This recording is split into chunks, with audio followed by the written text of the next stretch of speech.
This is John Neal reporting for River City Sports. With me is our RCS insider Zach Kirby reporting here at East Hamilton High School, recapping our game of the week this week, which tabbed the East Hamilton Hurricanes versus the Brainerd Panthers in this December 1st through December 6th week. Zach, the Lady Hurricanes were able to knock off the Brainerd Panthers tonight, 51-46. What were your initial impressions coming off that game before we get to the boys' game? Well, my initial impressions were that East Hamilton did a great job of containing Jamie Ward. Granted, she's going to get her points, but limiting the players around her, especially in the opportunities, the fact that she had to sit most of the third quarter due to foul trouble and things like that, I think that the fact that they were able to contain her, which takes away her overall floor spacing and things like that, so she can't get to the basket as much, that was huge for East Hamilton. And Destiny Black having 22 points off the bench, typically a starter, but East Hamilton, a very young team. This is a quality win for them.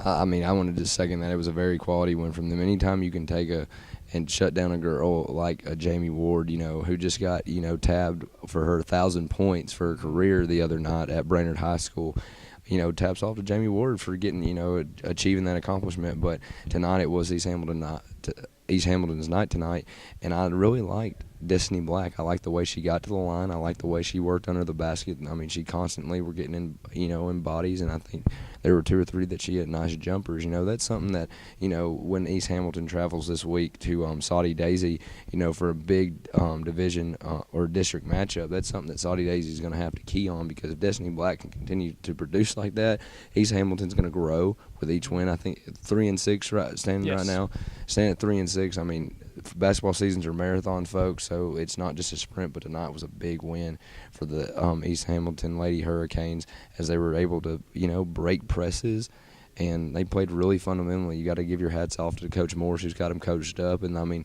you take a win like that, it can propel a season for anybody or any team individually and gain some confidence for some girls, and I really think they did that tonight, Zach. And, Coach Morris had a great thing that he told me after the game. He said that we played the game at our pace. He said we're not quite ready yet to play at that up-tempo, scoring in transition, run-and-gun style of play. So they slowed down and played the game at the tempo they wanted to play at. And a lot of that had to do with Destiny Black, embracing contact, not, like you said, not being afraid to get trips to the line. It was crucial for them. Huge win.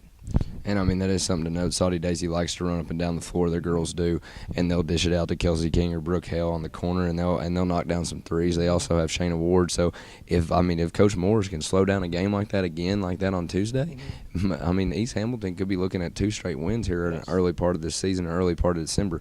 But let's swing it over to the guys now. There was a good crowd here tonight for East Hamilton, but as soon as the boys showed up, like we tabbed last week at Central, there were some other spectators in the area who come to see out these Brainerd Panthers, and I don't think they were disappointed. I know LeVar Brown going in halftime was a little disappointed, just kind of like Steve Rogers last week was disappointed in the first quarter. But Brainerd came out. I think they had their Snickers. They started acting like themselves, and they came out. Marquise Tipton, he got to hit 3 threes in the third quarter, and it looked like Brainerd never looked back. What were your impressions from that game? I think first half East Hamilton did a good job of getting to the line and also attacking the basket. Second half, it just seemed like it was a completely different story. It seemed that Brainerd was able to play, their typical transition offense up and down the court constantly, outscoring the Hurricanes 23-10 in the third quarter. That third quarter was key and really set the foundation for what was going to lie ahead and close out that crucial fourth quarter due to the play of Marquise Tipton and Davi. Yeah, Davi Moore, you got to give your hat off to him. He had 12 points on the game. He had a huge slam, I believe, in the second quarter that, it got the gym live. Anytime you see a high school kid elevate like he can, or some like the other players in the area can, it gets a whole gym, really excited. That's even at any kind of level of basketball. But he has a high motor. That's something to really take away. Davi Moore has a very high motor, and he'll get after you. He'll get in you. He likes to play defense. I think he had 2 or 3 steals. He had a couple of blocks. But his play underneath the basket and later on in the second half, primarily late in that third quarter after Marquise got it going, really propelled this team to take a commanding lead and get some younger players some time. And now the Panthers will transition to Hamilton Heights next week, who has Hakeem Abdul-Ado, who I think who did have a triple-double the other night. So, Zach, what does a team like a Brainerd what did they need to do to be successful Tuesday night come playing Hamilton Heights? Now, no team is by far unbeatable, but Hamilton Heights' talent level is a little bit better than some of the teams in the area, most teams for that matter. But Brainerd, I mean, seeing some stuff Brainerd did tonight, I have no doubt this team can play with them. You know, Contrail or Contrain, Miles Cawthorn, he got in foul trouble early. They're not going to need him to get in foul trouble, and a couple of those guys for Brainerd got in foul trouble early. But what is a team like Brainerd going to have to do to limit the success of Hamilton Heights that they've had early this season? Well, Brainerd is a very athletic and versatile team. When you look at Hamilton Heights, you think more athletic and more versatile. The combination of 6'10" Abdul Hakim Ado in the middle, who's getting looked at by every college in the nation just about, and he still has another year of high school. He's only a junior. I think the key for Brainerd is they want to play their up-and-down style of play, and Hamilton Heights is a very big and sizable team. They're very physical from what we saw in the Jamboree against Signal Mountain. And Signal Mountain kind of showed how to play Hamilton Heights in the first quarter, if you see that. So obviously Brainerd could kind of take something like what a Signal Mountain did, And so I think that a player like Marquise Tipton,